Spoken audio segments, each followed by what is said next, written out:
What is the connection between redlining and gentrification today?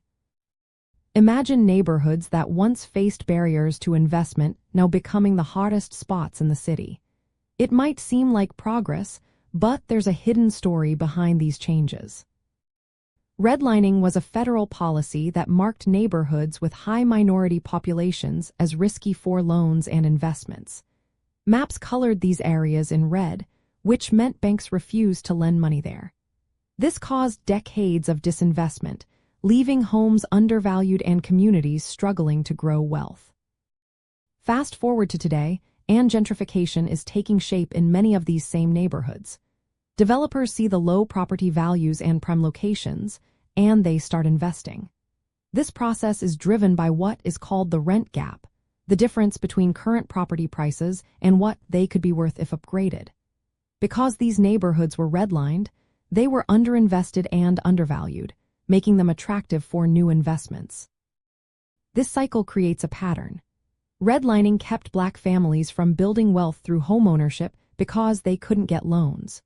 Now, gentrification raises property values, which sounds good but often pushes out long-term residents who can no longer afford higher rents and taxes.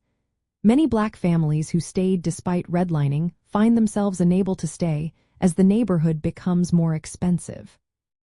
Gentrification can bring new amenities like grocery stores, parks, and cafes. But these improvements often benefit wealthier newcomers more than the original residents. Rising property values mean higher taxes and living costs, which can force out families who have lived there for generations. This displacement affects community bonds and cultural identity, especially in Black neighborhoods. Research shows that areas with a history of redlining and gentrification face unique challenges. Demographics shift from majority Black or Hispanic to mostly white residents. These changes follow patterns rooted in past policies that kept communities divided and underfunded.